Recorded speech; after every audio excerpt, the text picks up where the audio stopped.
Hale with Town Square Buzz, and welcome to Town Talk. We're fortunate enough today to be talking again with our city council candidates, Roger Harris and Steve Bell. Roger and Steve are in our runoff election, and early voting is underway right now and will wrap up June 14th, and election day will be June 18th. Welcome, gentlemen. Thank you. Thank you. Steve, Roger, thanks again for joining us. I know you have busy schedules as you're continuing your campaign trail.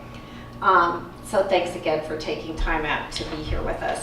Our readers have sent in some questions, and Town Square Buzz has compiled some questions.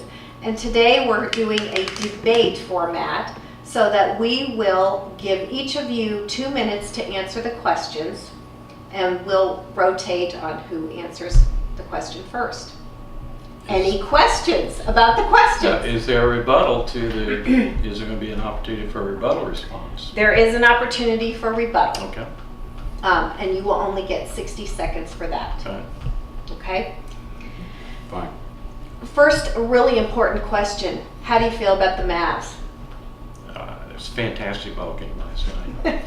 I mean, for Dirk to play with 101-degree temperature and to make those shots, those fadeaway jump shots, and then that drive there at the goal was fantastic. Well, and hopefully by the time our interview shows up, they'll still be in it. Yes. We're hoping this isn't a bad sign. Okay. That being said, Roger, let's start with you today. Tell our readers why do you want to be a councilman? I've experienced City McKinney over the past 24 years working on the Airport Board, Economic Development Board, and the North Central Texas Workforce Development Board. And I feel quite strong that we need to have airport experience on the City Council as well as economic development experience on the Council. In my 7 or 8 months on Economic Development Board, I've seen a lot of what we've done as a city since 1993 when the Economic Development Board was established that needs to be readdressed, realigned, and I think we need to start working along with the city staff and the new city manager to address some of the issues we've got bringing companies into the city and start working on reducing our homeowners' real estate taxes and start getting the money flowing back into the city and the school system so that we can start affording the things that are going to be required of us to build the city up to the 380,000 people that are expected to be here. Okay. Mr. Bell? Well, I want to be back on council because of my business experience, my love for McKinney. I served on council in the late 1990s and up till 2002. And in that time, I sat on all of the city boards, the airport board for a year and the MEDC board for a year. And so I have a good understanding of how all the systems work within each of the boards that we have there. And I agree with Roger. The economic development aspect of our city is a must. We've got to do some things that are going to bring in the right types of development and the right types of retail. And I'm the only city councilman that has actually ever brought any business to McKinney. And some examples are, I lobbied for 6 months at the State House and the Texas State Senate to get wine sales in McKinney. Consequently, because of those efforts, we now have Wales Manor, we have Landon Winery, we have Lone Star, and a new one that just moved in because they didn't want us to be able to ship wine outside the state, and so I was successful in doing that. I actually brought Pizza Hut Park with Lamar Hunt. We had a 7-0 council vote, a unanimous decision. We had press releases go from around the world, and only to have the council at that time later roll over on it and defeat it with a 4-3 vote to do a performing arts center, of which we don't have either right now.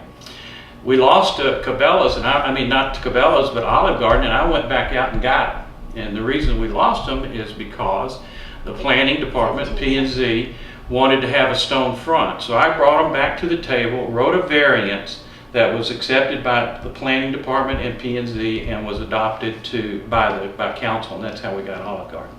Okay. Mr. Harris, would you like to comment?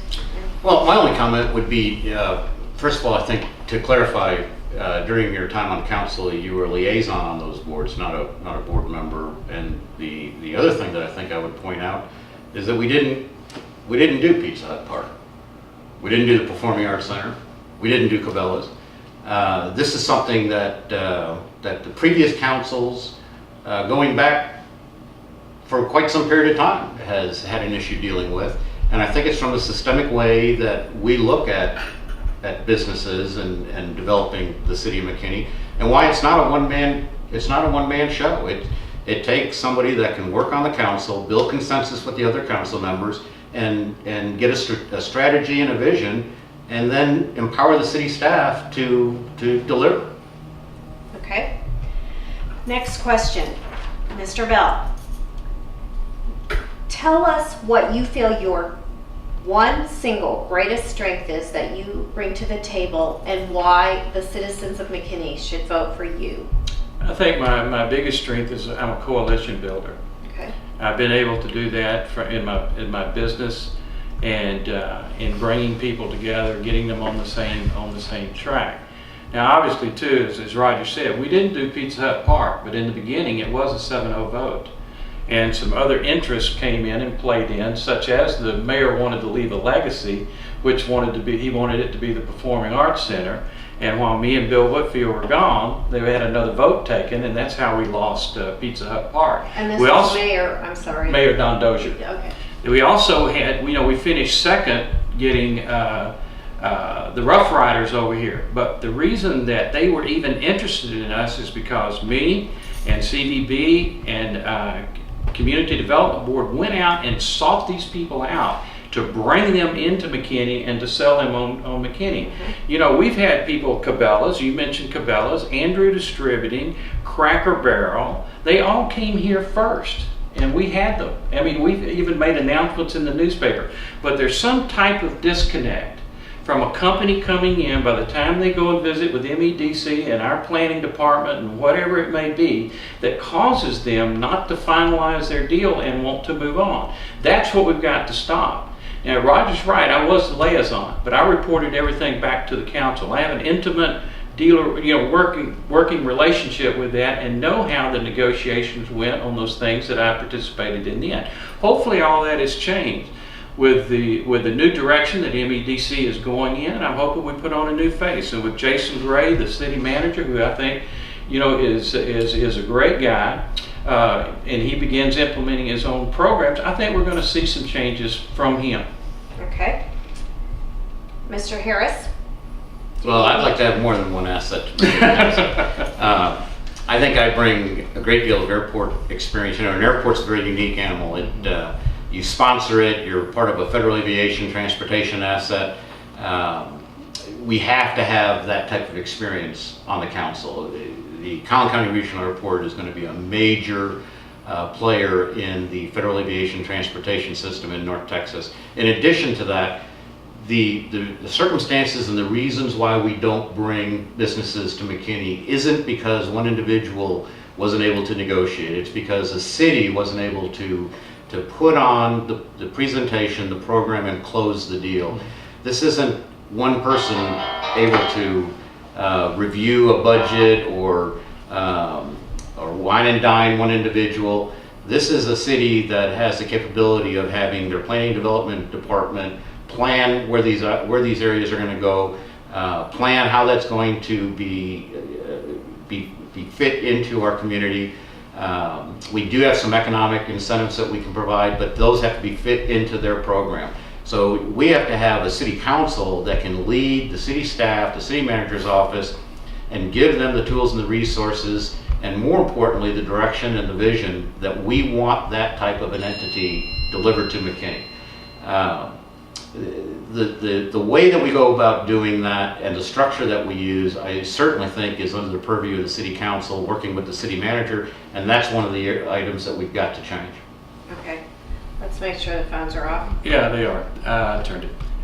One thing, you're right, Roger. It's not a one-man show, and that's the point of it. It's a matter of going out and working with people, getting them together, getting everyone with the same train of thought. A good example. Let's just take the airport as to start with. There's just a recent study from COG that talks about exploring where do we put an intermodal terminal. Well, McKinney and Collin County is the place for that. They said the answer is Collin County Regional Airport. What intermodal terminal is one for freight by truck, train, and air. And we have a great opportunity there. I spent some time with TxDOT. TxDOT is willing to take 546 and build it all the way out to Highway 5 and over, so that we can have the right access coming over to the east side of the street. We already have hundreds of acres over there zoned for industrial.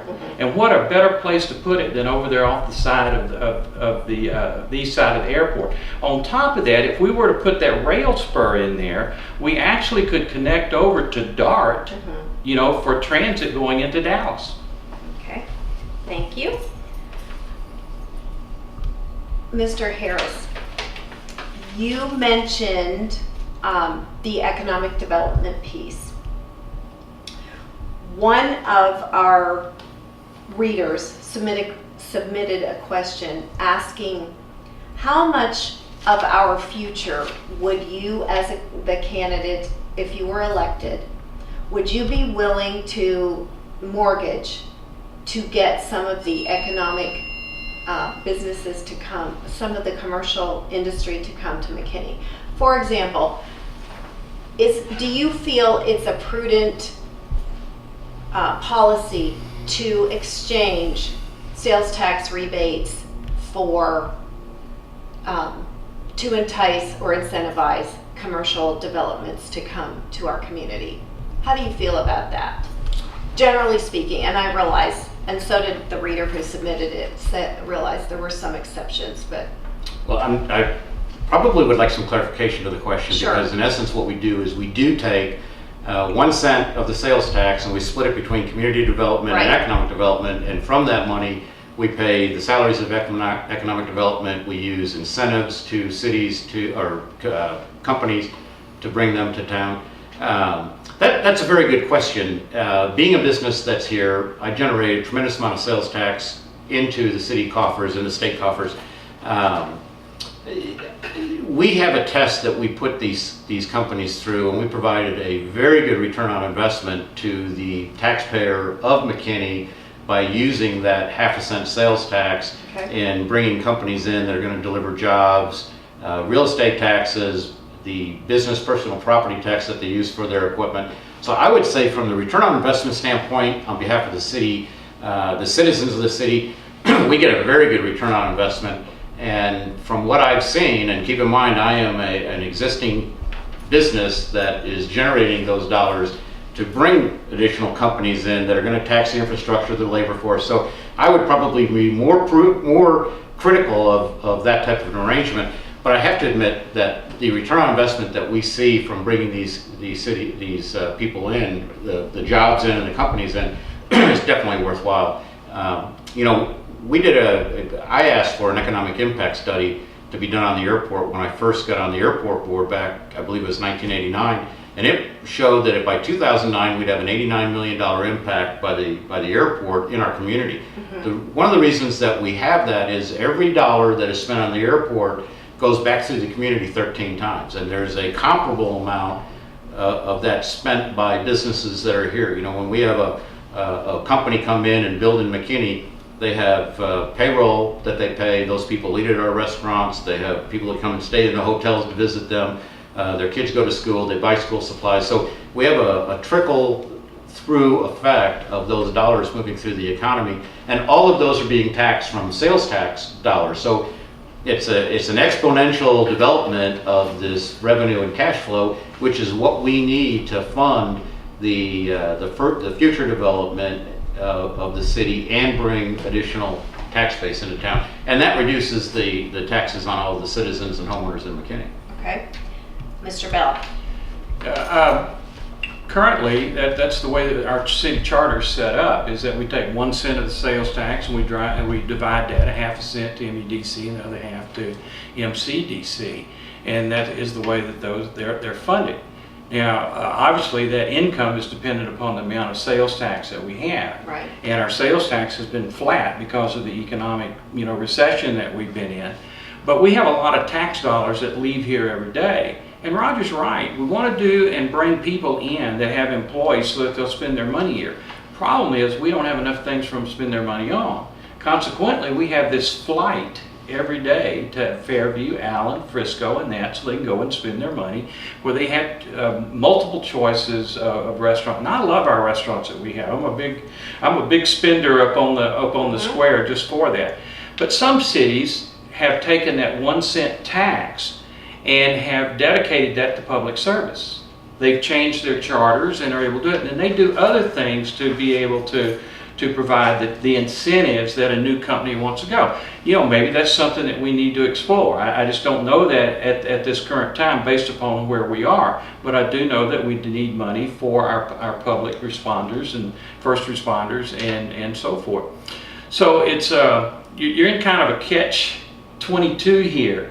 You want to do it, you want to have more, you want to be able to spend more. But in being realistic, though, if we were to sign a major business today, and we'll just use a hotel, conference center, because that seems what's been batted around right now. By the time we contracted it and get it on the ground, it's probably going to take over 2 years to do that. After incentives, after providing them with incentives and tax incentives and that kind of thing, before the city realizes anything other than employees, it's almost 10 years. Okay, thank you. Mr. Harris, do you want to rebut? Well, I have to reiterate the fact that we have an Economic Development Corporation board that goes through, vets those businesses that are coming to town, evaluates what the investment is relative to the return on investment. By bringing those corporations in, we get additional tax streams, we get additional real estate taxes, business personal property, sales tax revenues. So that allows us to go and take that money and pay our public safety, pay all the other areas of the city budget that are under a constraint from the recession, as well as the school district. The school district benefits from those taxes as well. So I would say in that front, the city has been doing a relatively good job vetting the process. What we need is a city council that can oversee this process, not do it themselves, but oversee the process with the city manager and get that ball rolling in a successful manner. Okay. Let me expound on that question just for a moment. And I think what the example he gave me that perhaps I should have shared is, what if we as a city were to say to Cabela's, for example, I believe you both have heard some of council say that part of the reason we did not get Cabela's and McKinney was that they were asking for a $10 million tax rebate or tax abatement for a period of time. Is that kind of deal in the best interest of the city? And I'm guessing that in many cases, there are lots of pieces of information that would need to be gathered. So, Mr. Bell. Well, you got to look at what it looks like on a spreadsheet. Is if you're going through and doing this vetting process that you need to do, you have to look at the overall picture there.